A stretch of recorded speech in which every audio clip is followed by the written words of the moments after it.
¿Qué es el compostaje? O más ¿qué es el compostaje? ¿Qué es el tratamiento biológico de residuos orgánicos? Los escucho entonces, muchachos.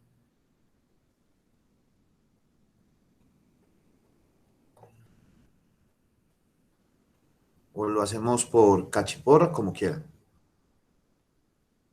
¿Quién quiere empezar? Profe, buenos días. Hola, buenos días. Profe, yo consulté Perdón. que es el proceso de transformación biológica de residuos orgánicos que se lleva mediante un proceso de oxidación que puede ser usado como fertilizante debido a su alto contenido de nutrientes y este tiene diferentes formas de hacerlo. Según cómo se puede hacer, pues son los tipos. Hay compostaje doméstico, industrial, caliente, seco. Ese compostaje se puede realizar por microorganismos o organismos como lombrices, hormigas, hongos. Y 30 kilos, pues busqué que 100 kilos de basura, pues de residuos, pueden volverse 30 kilos de compost. Perfecto. Lo primero es, recuerda que, pues, para la materia, la palabra basura no existe. ¿Listo? Sino que ya pues, empezamos con residuos. Y eso que cuando terminemos todo, ya ni siquiera vamos a decir residuos, sino que vamos a decir que son materias primas. ¿Listo? Entonces, muy importante algo que nos dice acá Daniela, y que es lo siguiente. Vean que a mí me gusta hacer por acá dibujitos. Yo no dibujo bien, pero lo trato. Esperen, yo lo hago por acá. Ah, por aquí hay una pizarra.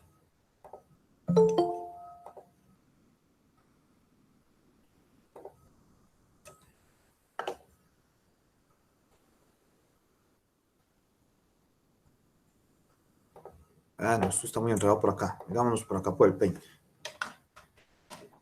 Profe, tú estás presentando pantalla. No, te voy a empezar a presentar pantalla. Porque es que como Daniela estaba hablando, entonces, por eso. Ya, ahora sí.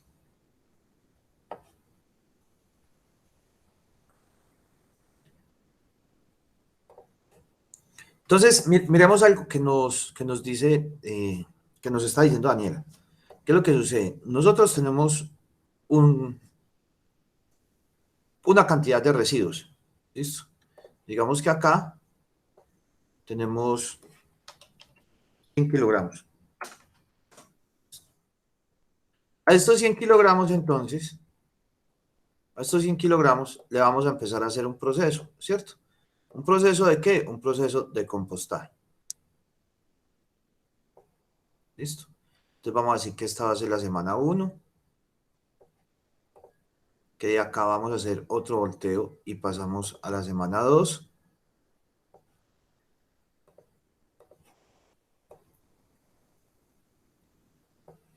que de acá hacemos otro proceso y pasamos a la semana 3,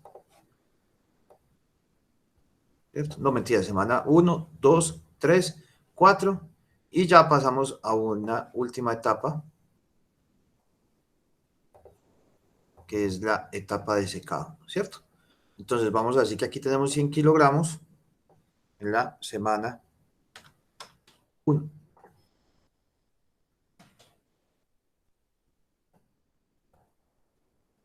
Pasó.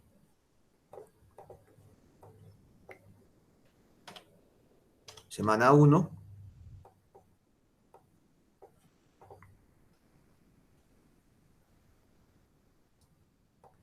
Vamos a tener la semana 2, semana 3, semana 4 y ya acá va a ser el secado. ¿Listo? Cuando yo ya seco este proceso, con lo que nos está diciendo Daniela, ¿cierto? Esta parte corresponde,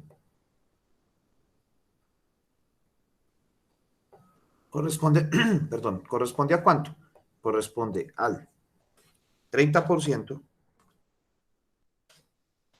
de los kilogramos iniciales. ¿Listo? Entonces, esta etapa de secado corresponde, no, sino, corresponde al 30% de los kilogramos iniciales. Listo. Por eso es muy importante, muy, pero muy importante que cuando estemos haciendo un tratamiento biológico, o sea, cuando se esté haciendo un tratamiento biológico, este tratamiento biológico se haga en el mismo sitio en el cual se están generando los residuos sólidos y no estar trasladando residuos sólidos a largos sitios. ¿Por qué? Porque cuando uno arranca a hacer ese tratamiento, uno arranca pagando fletes de 100 kilogramos. Y a lo último de estos 100 kilogramos, lo que te van a quedar son esos 30 kilogramos.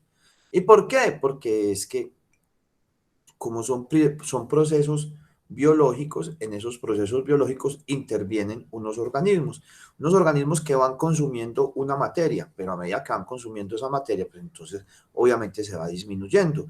Además hay una producción de ¿qué? Hay una producción de gases, ¿cierto? Y hay una producción de líquidos, o sea, hay una producción de fluidos. Además, la masa, o sea, la materia orgánica con la cual estamos trabajando, esa materia orgánica, a medida que va pasando el proceso, se va como juntando, ¿cierto?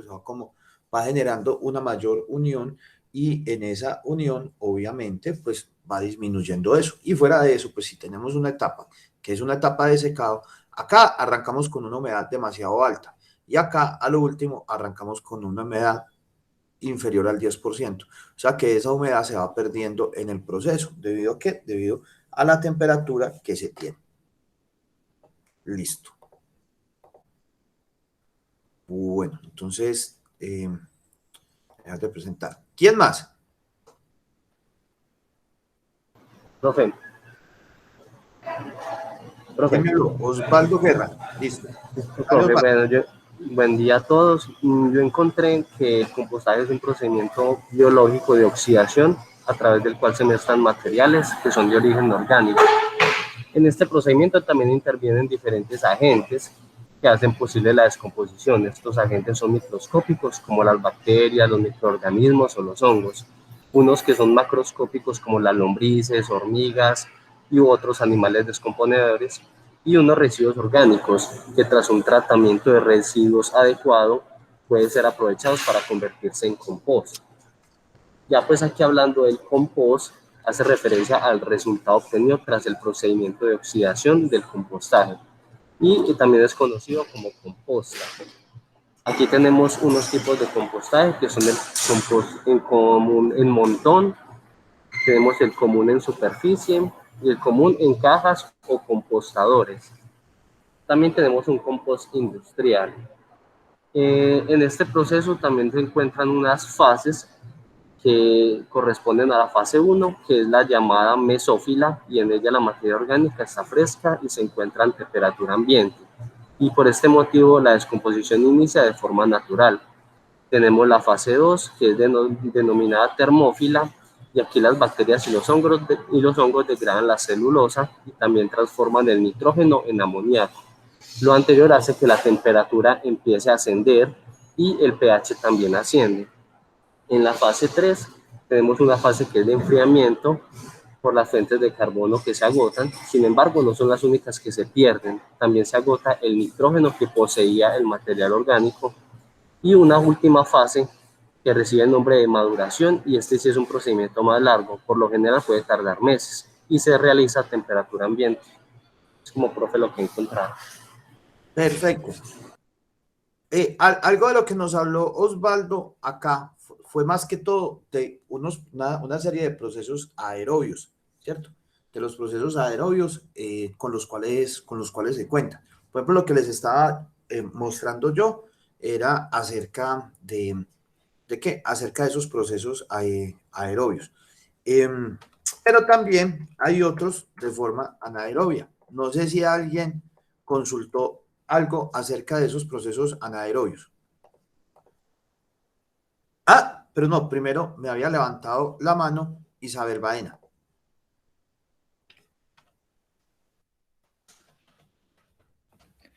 Profe, pero era para continuar después del compañero. Si quieres, socializas como eso y ya yo No, no, continúo. dale, tranquila, dale, tranquila. No hay ningún problema. Ah, bueno, profe. Entonces, bueno, adicional como a lo que los compañeros ya mencionaron, entonces, pues me parece importante mencionar que la composta provee como de tres elementos esenciales para la planta, que es de nitrógeno, fósforo, también de potasio, que tiene muchos beneficios para el suelo, como que retiene la humedad del suelo, permite el paso del aire, controla la erosión, mejora también la estructura del suelo. em, pues habrá como menos necesidad de usar fertilizantes. Bueno, como de los residuos que se pueden utilizar, que en cuanto a los vegetales son como la hojarasca, el pasto, la hierba, el acerrín, la ceniza, y pues los desperdicios de la cocina como las cáscaras de frutas, em, las sobras de comida.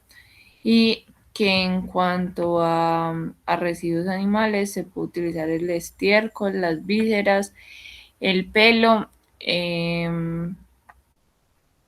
Bueno, hay varios problemas pues que se pueden presentar como con la composta. Ya son como que escurre agua con olor.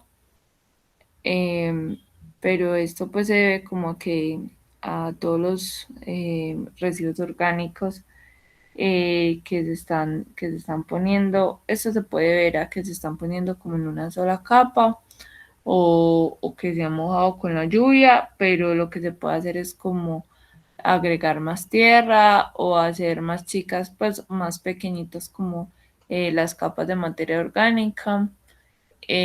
También si, pues son más como consejos a la hora de hacer esa composta, que si se ve de pronto muy seca, entonces lo ideal es añadir como un poquito de agua, pero no mucha. Eh, que si no hay mucha materia orgánica para poner, entonces se puede disminuir la capa de tierra. Que si hay muchos desechos también orgánicos para poner, entonces se pueden hacer las capas que sean necesarias, pero como no mayores a 5 centímetros de los desechos. Que se puede durar entre, pues lo ideal sería como entre 3 y 5 meses, pues el proceso, dependiendo como el cuidado que se le dé. Em, bueno, y entre otras cosas, profe. Bueno, 13 a 5 meses ya sí es un periodo muy largo, ¿cierto? Eso ya sí depende también de lo que estemos buscando y de lo que queramos lograr con cada uno de ellos, ¿cierto? Entonces, también esos tiempos sí tenemos que tenerlos como muy, pero muy en cuenta, porque, por ejemplo, hay personas que dicen a uno que le sacan a uno compost en 20 días, y eso ya también es mentira, eso ya sí, pues, saldría un compost crudo. Hay también otros mitos, hay mitos de personas que nos dicen acerca de que venden microorganismos que aceleran el proceso del compost. Tampoco, eso no, pues, eso, lo que yo siempre he recomendado es de que, pues, tratar de activar esta primera, por ejemplo, con leche, con porcinaza. Miren que, por ejemplo, esperen que no estoy compartiendo pantalla.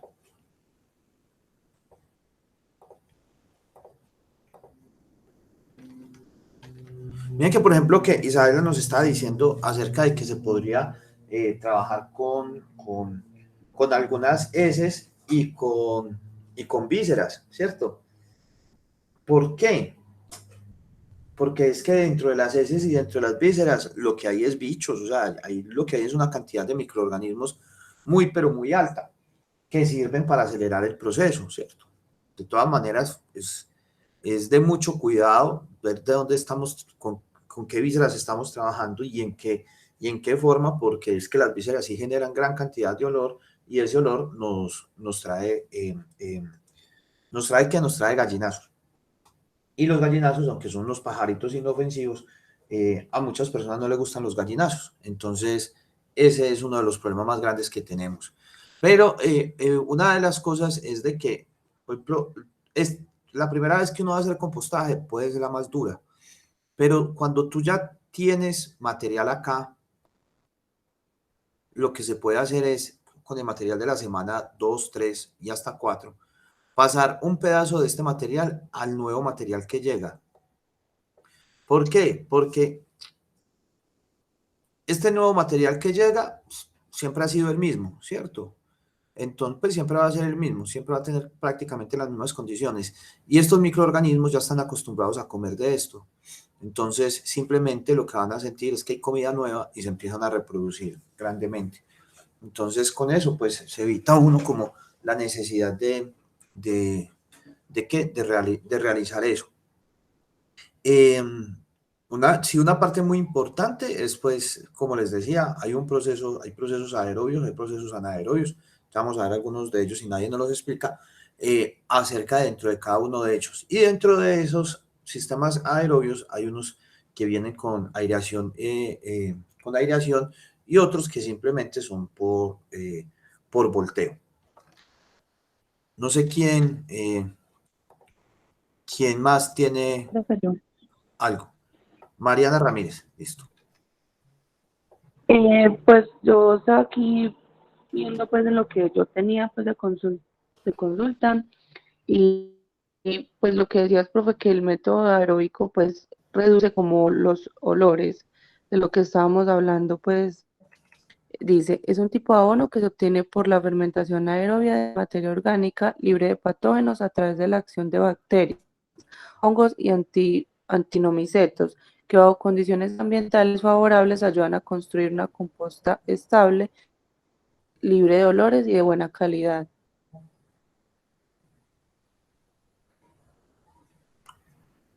¿Te fuiste o ya?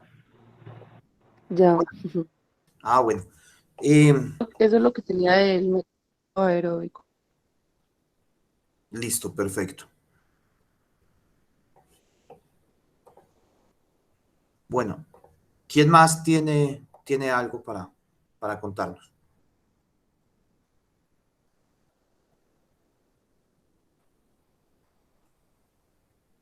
No. Listo, perfecto. Bueno, entonces, a ver, aquí. Profe, Hola. buenos días. Lo que yo consulté es que, por ejemplo, los compostajes, pues sabemos que es una descomposición biológica aerobia y que se realiza pues una estabilización de algunos sustratos orgánicos. Que en ello pues se desarrollan temperaturas termófilas entre los 50 y los 70 grados. Esto gracias pues a esa generación calorífica, de lo cual ya se obtiene un producto que ya es libre de patógenos y que ya pues se realiza y se aplica al suelo, que le trae pues, muchos beneficios. En esa parte del compostaje anaerobio, pues se realiza por medio de una digestión anaerobia.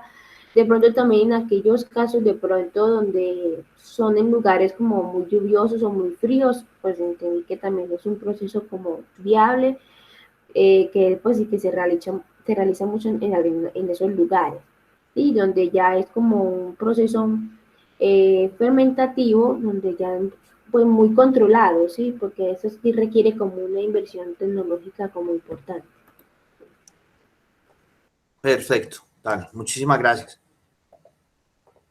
Bueno, vamos a ver entonces que hay diferentes procesos, tanto aerobios como anaerobios, para todo lo que tiene que ver con los procesos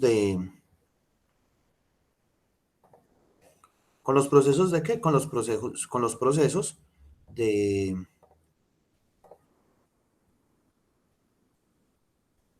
tratamiento biológico de los diferentes residuos, ¿cierto?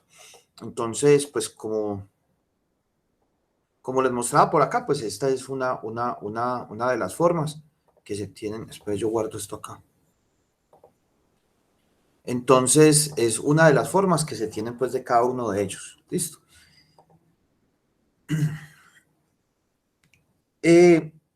Hay tratamientos anaerobios en los cuales una de las ventajas de los tratamientos anaerobios es que se pueden aprovechar los gases generados de esa descomposición. Entonces, por ejemplo, los lodos de planta de tratamiento de aguas residuales que traen una alta carga orgánica, pero de heces, ¿cierto? Entonces, al tener gran cantidad de heces, obviamente va a ser mayor la cantidad de microorganismos metanogénicos que vienen dentro de las heces, porque pues al fin de cuentas las heces se producen dentro de nuestro estómago y es un sistema anaerobio. Entonces se aprovechan todos esos gases para la generación de energía. En cuanto al compost, ya la cosa es más diferente, ¿cierto? Miremos acá diferentes, vamos a empezar ¿con qué? Con la más fácil, pues, con la más fácil, que serían las diferentes composteras normales, ¿cierto? Vamos a poner aquí, por ejemplo, la compostera de Urrao.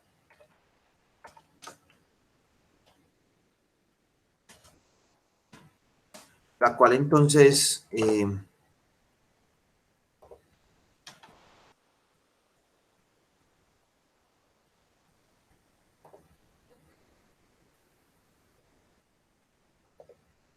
vamos a ver qué tal es.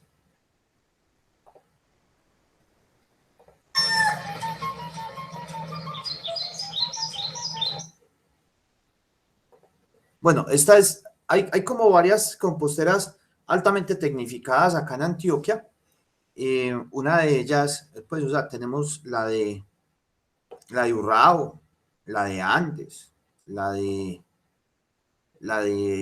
más? La de Urrao, la de Andes, la de Támesis, la de Carmen de Iboral, que son como las composteras más tecnificadas que se tienen. Esta es la nueva compostera del municipio de Urrao, esta que vemos acá. Esos en materia de... Entonces, una de las cosas es de que el municipio de Urrao tiene separación en la fuente y recolección selectiva, o sea que la empresa de servicios públicos, que por acá vemos el nombrecito, que es la EPU, ellos se encargan de hacer los urraeños deben de separar sus residuos sólidos. Entonces deben de entregar una bolsita con la materia orgánica fermentable que iría a tratamiento orgánico, un material altamente recuperable como sería plástico, cartón, vidrio, etcétera, y otra parte que serían como residuos ordinarios, que esos residuos ordinarios irían directamente al relleno sanitario. Entonces miremos acá, esta es pues la compostera. Cada una de estas partes, este es el compost que va saliendo. Escuchemos a este señor acá. Un poquito, yo sé que mucha gente está inquieta, mucha gente, a pesar de que ya se ha visto pues a veces en los medios, pues todavía seguimos inquietos de cómo es el manejo y qué es verdaderamente la compostera, pues y lo que significa para el municipio de Urrao. Javier, muchísimas gracias a usted, al canal comunitario de OPUR, pues por hacer parte de este proceso, por dar el conocimiento a la comunidad urreeña de lo que es una planta de compostaje. En este caso, en este momento, donde estamos, la planta de compostaje municipal. Aquí se vienen aprovechando pues, los residuos orgánicos que generan los usuarios en el área urbana del municipio. Pues de todas maneras, el municipio de Urrao pues, es un municipio agrícola, pues allá se tiene gran cantidad, pues el cultivo tradicional es la granadilla, pero pues se tienen otros cultivos, que es uno de los municipios más grandes de Antioquia. Entonces miremos acá cómo sería la recolección. En la casa del usuario, con la separación de los residuos sólidos. Entonces, recordemos que es un deber, es una obligación, según la norma, el usuario debe separar sus residuos sólidos en el hogar, mientras la ruta recolectora de la empresa prestadora de servicio de aseo pasa y los recoge. Entonces, desde ahí inicia este proceso tan bonito que vamos a detallar hoy. Entonces, inicia con la separación de residuos en la fuente, pasa el carro recolector por las calles o carreras del municipio, recogiendo el residuo orgánico, se trae hasta acá el camión, aquí donde estamos se descarga por los operarios. Aquí vemos los bultos de orgánicos generados hoy martes 6 de marzo en la segunda ruta recolectora del municipio.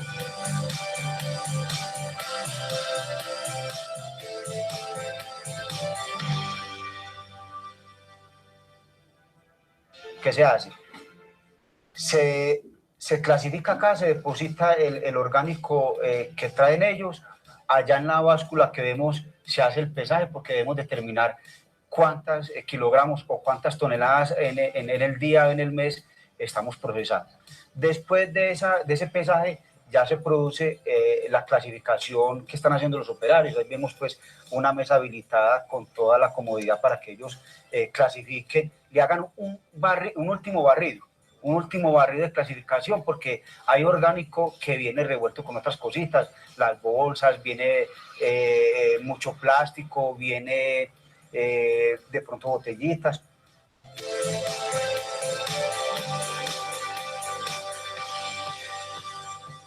Depende mucho de esa buena labor que hagan las familias urraeñas para lograr el éxito de esa compostera. Totalmente, porque si el usuario inicial no tiene esa cultura de separación en la fuente, acá no hacemos nada, o sea, no se ve reflejado en lo que estamos viendo hoy. Bueno, pero eso no es tampoco tan fácil.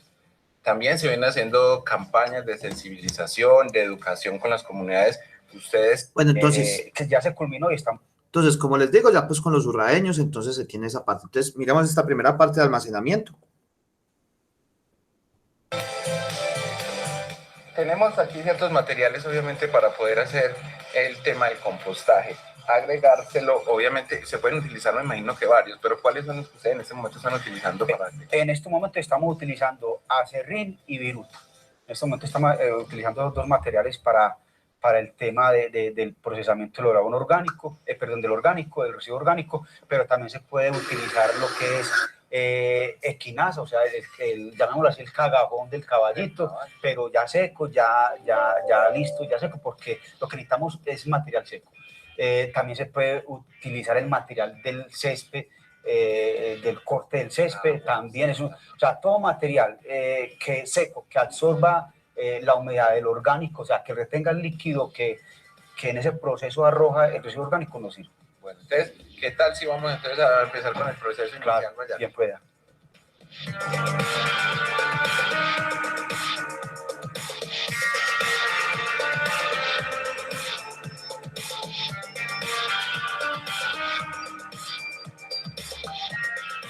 Bueno, ahí entendemos que ya está aquí el acerrín, que ellos van mezclando, van haciendo una mezcla y tienen como cierta cantidad para poder hacer el proceso ahí. Sí, o sea, la proporción es de material de mezcla, en este caso acerrín, un parte por 3 partes de orgánico, en este caso carretadas, serían 3 carretadas de orgánico por una carretada de acerrín, para poder que se dé el proceso de compostaje como lo queremos lograr y certificar ante el INCA. Bueno, vemos ahí de todo, muchachos, hay conchas de frutas, de verduras, repollo, de todo acá y aquí vaya.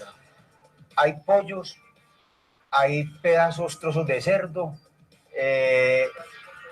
pedazos de pescado, o sea, todo material orgánico aquí es procesado, aquí es aprovechado. Ah, bueno, oigan, muchachos, ¿ustedes por qué están botando el pollito y el pescado? Por favor, si lo van a botar, me invitan, que yo en la casa con mucho gusto me lo recibo, que ahí no nos comemos. Yo soy buen reciclador también, Vallarta de la copa. Pues aunque suena chiste lo que dijo este man, ¿cierto? Lo dijo en cierto sentido, es algo que yo les dije también en una clase pasada, y es de que, pues, o sea, no desperdiciemos comida, o sea, no, que, por ejemplo, estas lechugas y esto, que estas cosas que se ven acá, pues, también se hubieran podido utilizar, sino que la ventaja de Urrao es que tiene una plaza de mercado, pues, o sea, como es un municipio que queda tan alejado, pues, que no tiene como municipios cercanos, pues, así, entonces sí tiene su propia plaza de mercado, tiene su propia plaza de mercado, pues el municipio más cercano que tiene es Betulia, pues que queda 45 minutos, y por el otro lado, ¿cómo se llama? Caicedo, pero de todas formas, entonces, pues eso, ellos son autoconsumidores, o sea, de su mismo campo es de donde sacan, pues, gran cantidad de cosas, entonces por eso se ve tanta de esta parte. Pero sí muy importante lo que les decía acerca de la comida. Se mezclan ahí carnes, pero tal vez tampoco mezclar esas carnes ahí. Entonces, por ejemplo, esto sí es residuo. ¿Estos son qué? Vainas de frijoles. O sea, esas vainas de frijoles, pues se saca el frijol y queda la vaina. Entonces, por eso. Que hace una revoltura del orgánico de mezcla para ya depositarlo en la... Entonces, con ese aserrín que ellos tienen, eso recoge un poco la humedad y no genera lixiviados y por ende tampoco se generan olores. Y ya empiezan a hacer pues los diferentes volteos hechos. Ya los llevan aquí a estas zonas para que ellos vayan trabajándolo, lo van trabajando así semanalmente.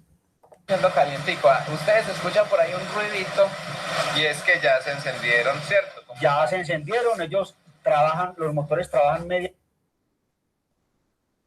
Escuchemos esta parte acá. ¿Listo?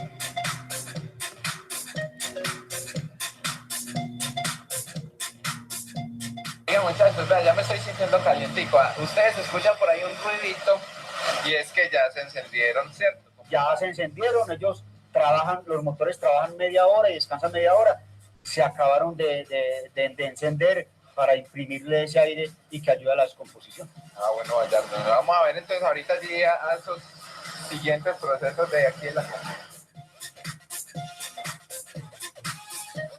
Entonces, ¿qué es lo que pasa? Lo que pasa es que aquí no vamos a ver un volteo como se ve normalmente, que podría ser, miremos por acá, donde las personas, por ejemplo, acá vemos esta parte de compostera y vemos una pala. ¿Qué es lo que pasa? Que aquí hay una persona paliando esto, ¿cierto?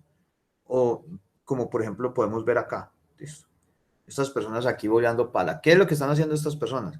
Lo que hacen estas personas es, al bolear pala, eso es lo que se conoce como volteo, entonces lo que están haciendo es voltear este proceso y oxigenando la pila, ¿cierto? Hay otras, por ejemplo, que son con estas máquinas. Miremos esta, ¿cierto? Esta maquinita entonces, lo que ya va a hacer, es que va a ir volteando la materia orgánica, ¿cierto? Entonces, este ya sería un volteo netamente mecánico. Entonces, manual, mecánico. Y este que acabamos de ver acá, lo que pasa es que por la parte de abajo, ¿cierto? Por la parte de abajo, vamos a ver si lo puedo poner por acá, compost con aireación.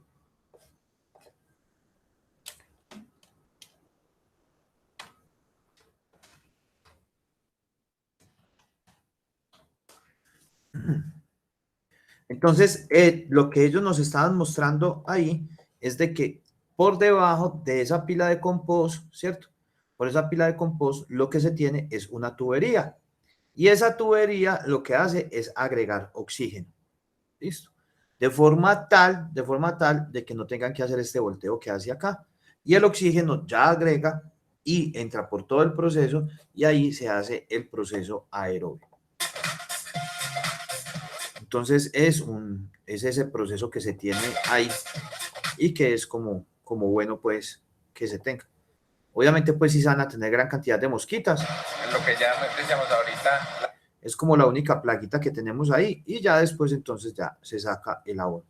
Este que acabamos de ver del municipio de Urrao es un proceso aerobio, ¿cierto? Aerobio por inyección de oxígeno.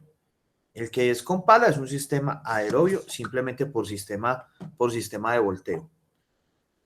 Hay otros sistemas, no, pues, o sea, en los cuales necesitas tener como diferentes, necesitas estar pendiente, pero al inicio, y ya ella se encarga de trabajar sola. ¿Qué son cuáles? Que son las pacas biodigestoras. Miremos este.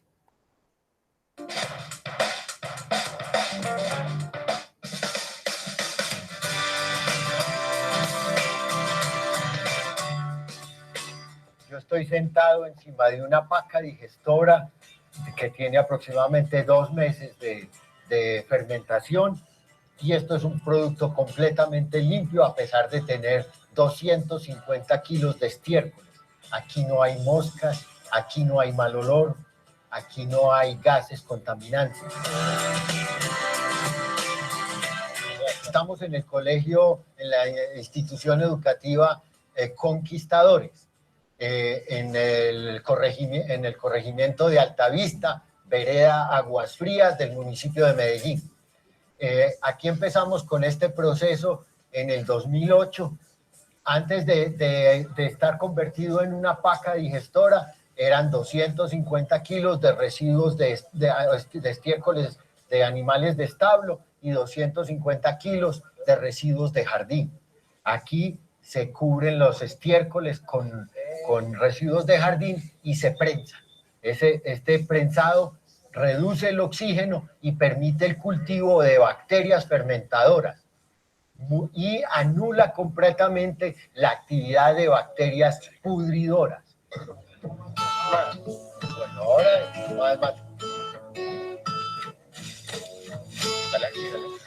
los pasos para armar una paca son: dentro del cajón ese grande que está ahí atrás, en la parte de abajo se van a poner palos y troncos para generar como una base que soporte la paca, y además eso sirve como para drenar el agua. Entonces, si el piso está muy húmedo y la paca está muy seca, deja entrar el agua. Y si la paca está muy húmeda y el piso muy seco, deja salir el agua. Luego viene material de poda, hojas, y dentro del cajón toca hacer como una cunita. Para en esa cunita meter el estiércol de los animales. Nosotros trabajamos esas pacas como en las clases de proyecto ambiental, ¿cierto? Entonces, bueno, todos subimos y los niños, pues los hombres del salón, se suben a caballerizas por las bolsas de estiércol. Y mientras tanto, las niñas vamos como echando los residuos del jardín en las cajitas.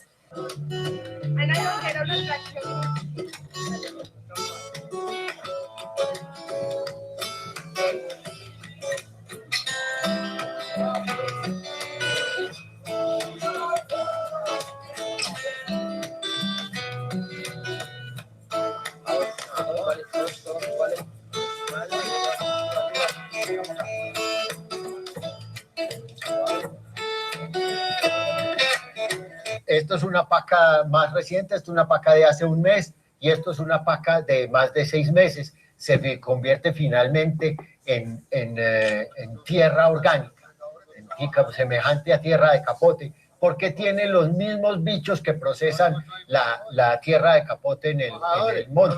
Básicamente larvas de cucarrones, larvas de coleópteros, que es lo que conocemos comúnmente como mojojoy.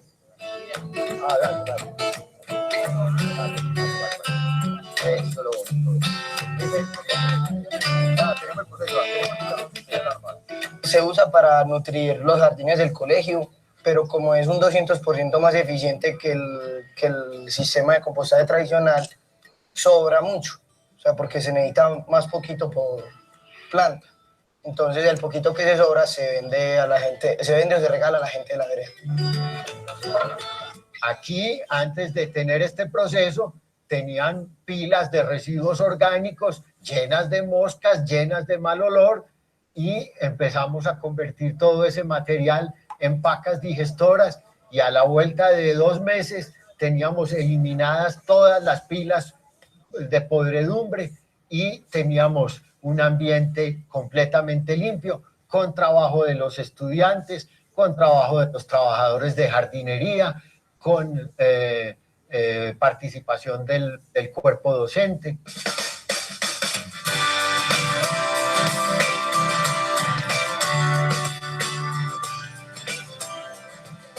Contribuye con el medio ambiente por varias razones. La primera, reutilizamos. No son residuos que vayan a podrirse y a generar contaminación, digámoslo, en cuanto a olor o en cuanto a vista, sino que además pues reutilizamos, y eso nos permite mantener el colegio, digámoslo, autosostenible en relaciones de vegetación y todo eso, porque lo que produce el colegio lo usa el colegio. Otra cosa que lo hace muy ambiental es que, como es un proceso distinto que no produce gases contaminantes ni lixiviados ni nada de eso, ayuda mucho al ambiente del colegio. Entonces la basura deja de ser un problema y pasa a ser como un recurso. Esto concuerda con la propuesta de Soy Natural porque es permitir que la naturaleza procese los residuos en vez de creernos nosotros los amos del planeta y quererlo procesar nosotros cuando hay miles de organismos que pueden hacer ese trabajo.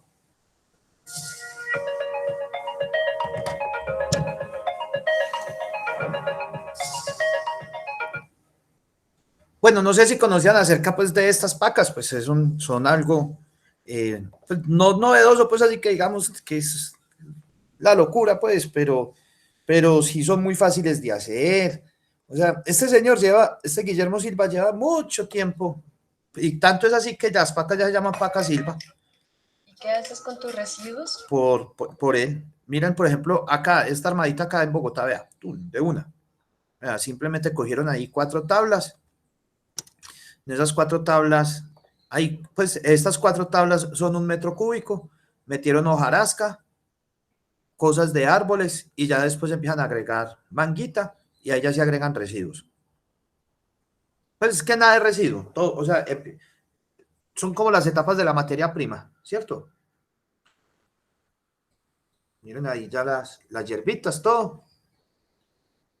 Y ya, miren todo lo que empiezan a agregar. Cáscaras de huevo, todos los diferentes residuos orgánicos, o materia prima que estamos desperdiciando en nuestras casas. Y miren que de una, ya llega, se cubre.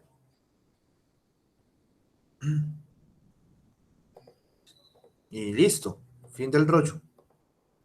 Y ya nos queda la paca biodigestora. Vean, hasta las mismas maticas empiezan a crecer ahí. Listo ya. Entonces son cosas que podemos hacer en nuestros mismos, pues en nuestras mismas urbanizaciones, en nuestros mismos barrios. Yo hace muchos años, les digo hace muchos años porque fue de rato, póngale que, por ahí unos 11 o 12 años, estuve trabajando no con pacas, sino con unas formas de hacer compostaje en diferentes parques de barrios de la Comuna 11 de Medellín. La Comuna 11 de Medellín es Laureles, el estadio.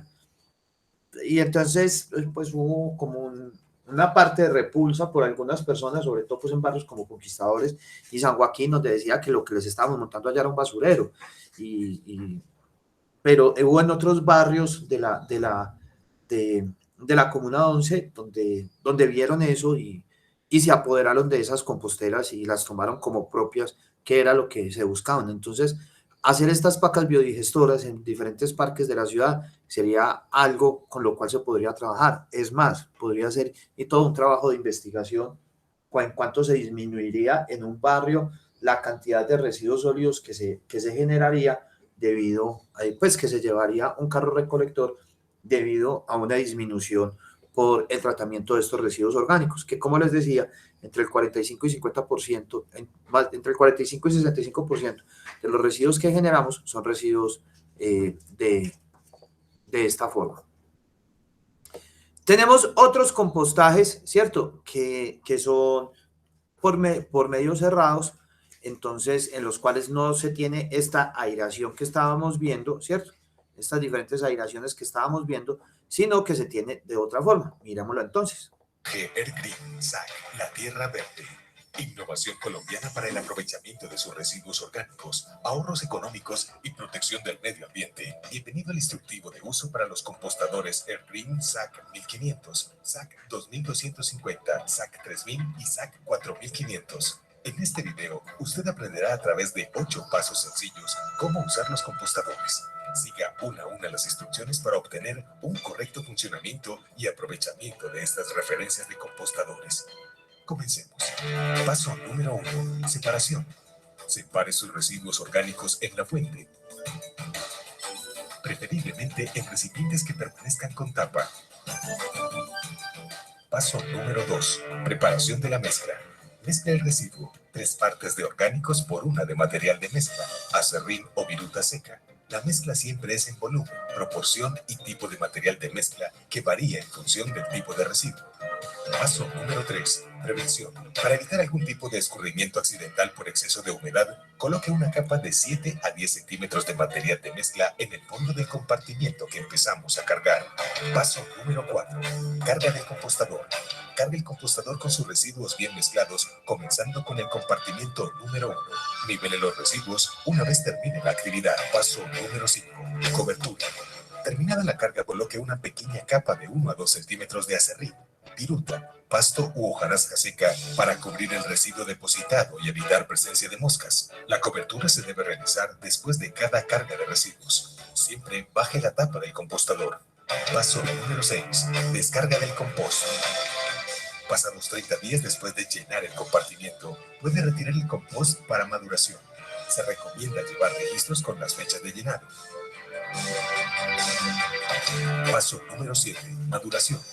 El compost retirado del compostador se lleva a maduración, que es un estado de reposo para que el producto termine de estabilizar su actividad biológica. Se recomienda hacerlo en canastas plásticas legumbreras u otro recipiente similar con paredes perforadas. Paso número 8. Uso del compost. Si desea un compost más homogéneo, se puede pasar por una zaranda y empacar el producto final. El compost grueso que queda en la zaranda se puede utilizar nuevamente como material de mezcla. Después de 7 a 10 días de maduración, se puede usar el compost. Entonces, miren que este es un contenedorcito que se puede tener. Hay personas que tienen y todo contenedores en la casa, pero más pequeñitos, y que lo hacen a partir de canecas. Entonces, también es otra forma con la cual podemos trabajar. Miremos este otro, que es otra forma también de tratamiento biológico, pero ya no por microorganismos, sino por organismos, ¿cierto? Que es lo que se conoce como el lombricultivo o vermicultura. Vermicultura viene porque, pues, ayer aprendí con unos compañeros de ustedes que, pues, cuando me dijeron, no, yo consulté acerca de la vermicultura, y yo, ¿la qué? Y cuando me dijeron, pues, vermicultura, que con lombriz, y es porque vermi es lombriz en latín, entonces por eso lo pusieron de esa forma. Vamos a ver este.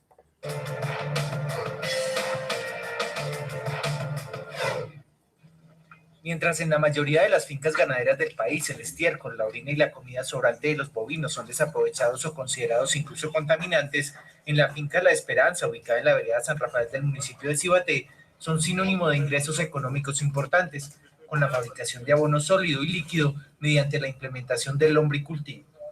Logramos hacer una mezcla entre los sobrantes de la comida de los animales más el estiércol, lo llevamos a un proceso de maduración y allí ya lo convertimos en alimento para la lombriz californiana. Más o menos cada 4 meses nos están produciendo 600 sacos de 50 kilos. El kilo de abono sólido, es decir, de humus, se vende a 400 pesos y cada 120 días se producen 30.000 kilos. Cada litro de lixiviado, por su parte, es comercializado a 12.000. Es más, la producción cada 4 meses de este abono líquido se mantiene en los 8.000 litros. Para lograr tal exactitud en precios y en rendimiento productivo, cada espacio dedicado al compostaje es previamente diseñado incluso desde el momento en que los animales realizan las excretas. El ganado, aquí tienen unos comederos sobre unas placas en concreto, allí ellos hacen todas sus necesidades y se separa en tanques de fermentación, entonces se separa lo que es lo sólido de lo líquido. Ya recogidos en el punto de alimentación de los bovinos, los sólidos son llevados a este otro espacio abierto donde pasan como mínimo 6 semanas en proceso de maduración. El objetivo es disminuir la acidez de lo que será la materia prima para el compostaje y evitar así la mortalidad de la lombriz californiana. El tercer paso del proceso como tal es la siembra de las lombrices. Para ello fueron elaboradas 30 camas diferentes. Todas las camillas son de materiales reciclables, son de las estivas que se encuentran en el mercado, pues que es un problema ambiental. Aquí tenemos 30 camillas de 3 metros de largo por 1 de ancho. Por cada metro cuadrado que tenemos de camilla, le ponemos 1 kilo de lombriz californiana. Como son 3 metros, entonces cada camilla lleva 3 kilos de lombriz californiana.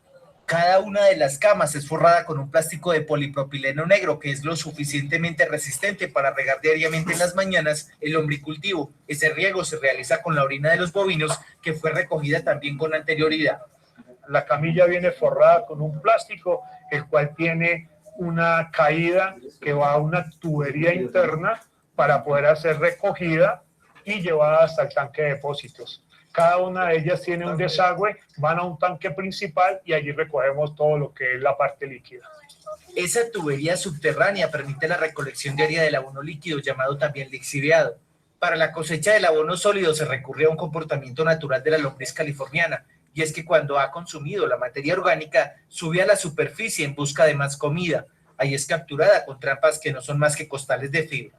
Es una malla donde tiene huecos, entonces como el animal ya no tiene comida en la parte de abajo, ella lo que hace es subir a la malla buscando comida, nosotros levantamos la polisombra y las vemos todas ahí, las capturamos, es una trampa, y las llevamos al nuevo hogar o a la nueva camilla para que ellas empiecen nuevamente su proceso. Para el rendimiento deseado del sistema, buscando además proteger a las lombrices de los cambios drásticos de temperatura y de posibles depredadores, el área de 350 metros cuadrados que integran la explotación principal están completamente cubiertos. Aquí utilizamos madera de la zona, es un corte de eucaliptos, ¿sí? Maderas de acá mismo de los bosques, y utilizamos lo más costoso fue la teja de zinc, y es necesario que la lombriz siempre permanezca oscuro. Entonces, por eso nosotros tenemos un sistema de cortinas, venimos, alimentamos, humedecemos en las horas de la mañana y después volvemos y bajamos las cortinas y permanece siempre en un cuarto oscuro. Toda la estructura está valorada en 10 millones de pesos. Las cortinas de polisombra, además de garantizar la oscuridad del sistema, regulan el exceso de temperatura que puedan ocasionar las tejas del zinc. Entonces, siempre darles comidita, si no las lombrices se van. No es que vayan, sino que no se reproducen. Otra cosa, tener buena humedad y tenerlas siempre oscuras. ¿Cuáles son las cosas? De que esas lombrices empiezan a crecer, mijo, ustedes no la creen, cuando eso empieza es a crecer y a crecer y a crecer y a crecer. ¿Listo? Entonces, ese es como un factor muy importante a tener en cuenta. O sea, pues es el crecimiento pero muy grande que tienen las diferentes lombrices. Con eso, entonces, dejo aparte todo lo que tiene que ver con los lombricultivos, con los tratamientos biológicos de los diferentes residuos. Porfa, sigan consultando, sigan viendo acerca de ello. Recuerden que es importante que todas las consultas que yo les dejo, pues que por favor las revisen. ¿Listo? Voy a dar entonces una última temática acá. Recuerden que, por favor, ahorita que terminemos la clase, por favor, se van a leer o van a consultar y van a revisar acerca de la resolución 0472 de 2017. Esta resolución 0472 o 472 del 2017 es la que me habla acerca de residuos de construcción y demolición, alias que conocemos como escombros, ¿cierto? Pero para nosotros tampoco se van a llamar escombros, porque escombros es como algo que no sirve por allá. Para nosotros van a ser los residuos provenientes de la construcción y demolición. Entonces miren que acá lo dicen y todo. Entre las afectaciones ambientales generadas por la inadecuada gestión de residuos de construcción y demolición, anteriormente denominados escombros. Porfa, para la próxima clase que vamos a discutir acerca de eso, entonces le dan una leidita, una repasadita a esta resolución, y por favor vamos a consultar o van a ver ustedes cómo es la mejor forma, o sea, cuál es el tratamiento y aprovechamiento de estos residuos de construcción y demolición. ¿Listo? Entonces eso lo vamos a hacer en los 20 minuticos que faltan de clase, en los 30 minutos, 40 minutos que quedarían faltando de clase. Y ustedes, y entonces ya en el fin de semana, si los pongo, pues, o sea, para que vean el videito, pues ahorita lo pongo, se los envío el videito para que vean de residuos de construcción y demolición, y con eso quedamos a paz y salvo con la clase, y pues y obviamente vuelvo y les pido disculpas, sino como para que estemos a la par con eso. Y la próxima semana ya empezamos a ver lo que tiene que ver con PEMIRS y con PEGIRS.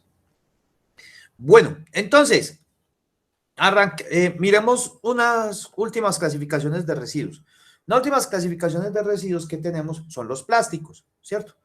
Los plásticos, hay gran cantidad de plásticos, pero a nivel mundial se clasificaron en 7.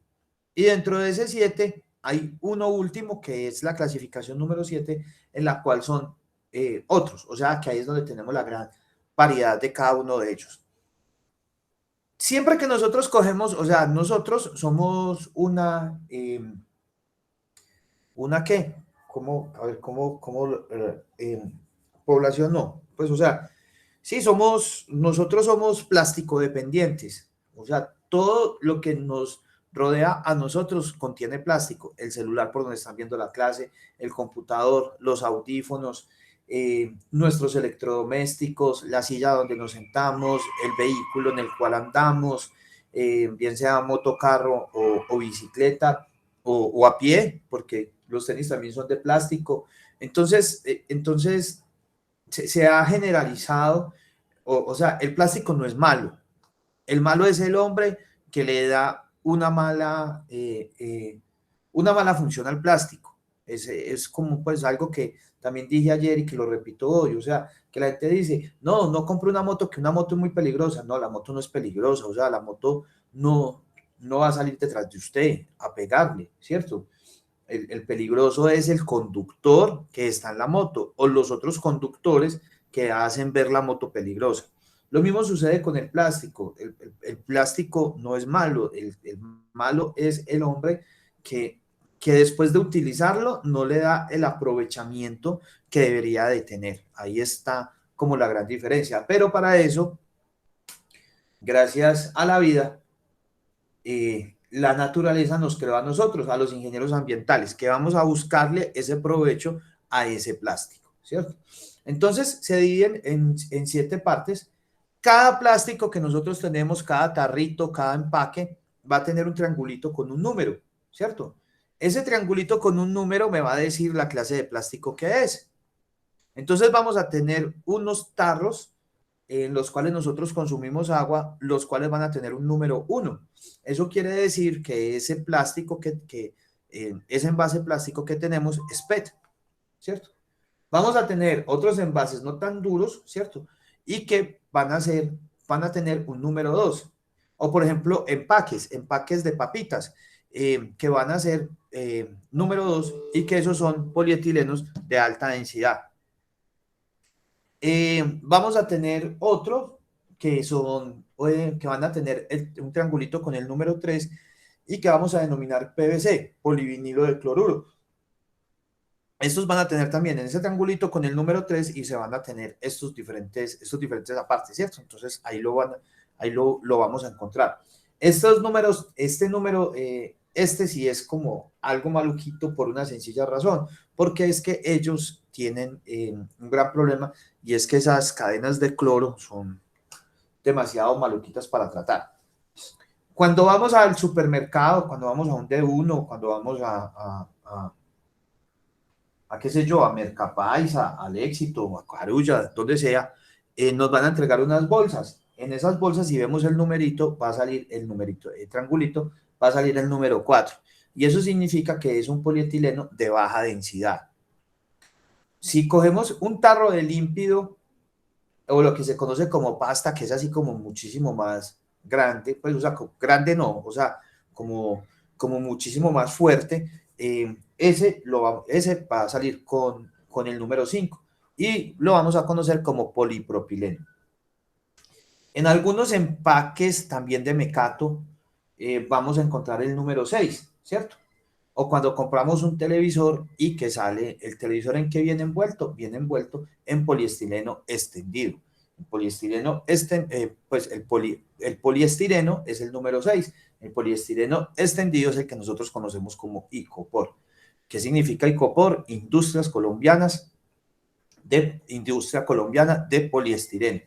Entonces, para que sepan que el Icopor solamente existe en Colombia. Si usted pide, tráigame un tinto en un vaso de Icopor, usted dice eso en Argentina, en Chile, quién sabe con qué le saldrán, ¿sí me entiendes? Porque Icopor significa eso, lo mismo que pitillo solamente se dice acá en Colombia.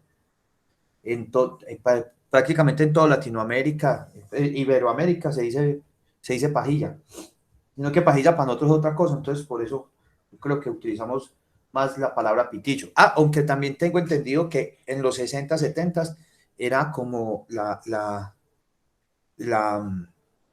marca, ¿cierto? Es como, por ejemplo, mucha gente en Colombia, sobre todo pues personas, pues personas ya pues de avanzada edad que le dicen a uno, páseme el Colgate o páseme el Colino, ¿cierto? No páseme la crema dental, o sea, es como por la marca, como por la marca es que que nos acostumbramos a decir las cosas es por la marca, entonces eso ya después nos lleva a ciertos problemas, no pues ciertas cosas, como por ejemplo, Pola solamente se dice en Colombia y es porque la cerveza, hace muchos años sacaron una cerveza y la cerveza venía en la etiqueta, venía la cara de Policarpa Salabarrieta, y como a Policarpa Salabarrieta le decían Pola, entonces toda la gente decía, dame una Pola, dame una Pola, entonces de ahí se quedó la palabra Pola por cerveza. Entonces uno va a otra parte y uno, hey, vamos a tomar una Pola, y uno, que la otra gente, que se va a tomar.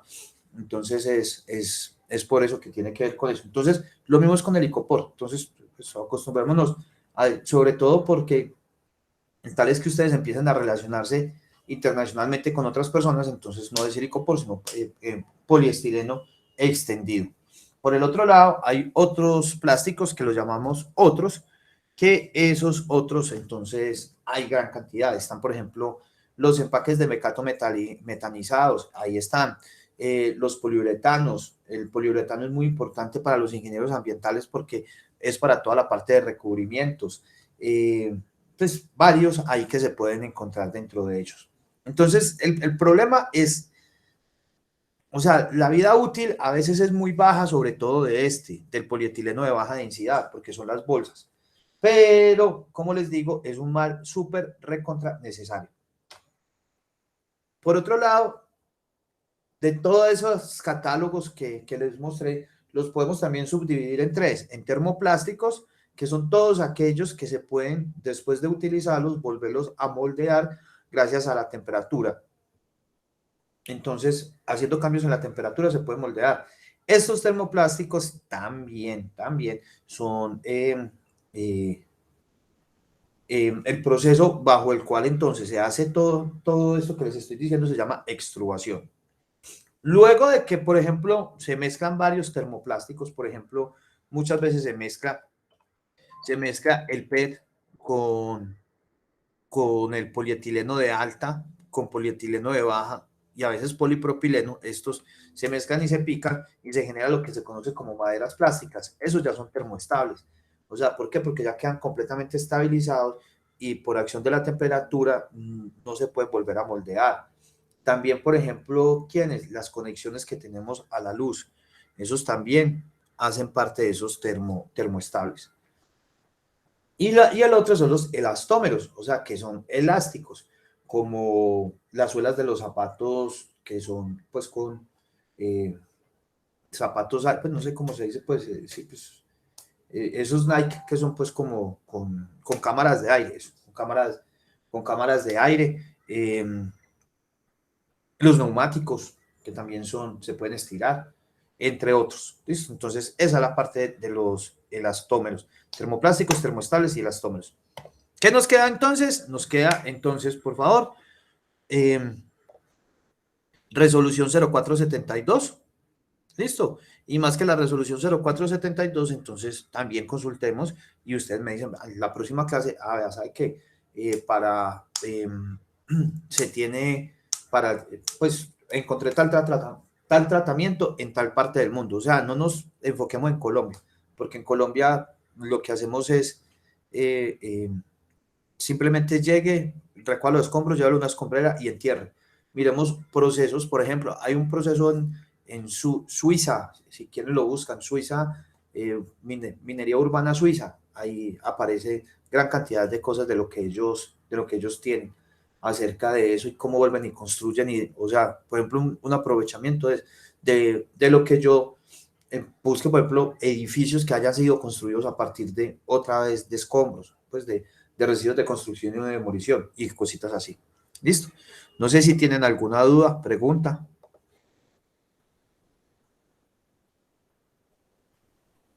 No, profe, todo claro. Sí, bueno. Listo, muchachos. Nos vemos entonces el próximo martes. Un abrazo. Chao. Hola, dime. Muchas gracias, profe. Chao. Chao. Cuando no, los... Profe, gracias. Chao. Gracias, profe.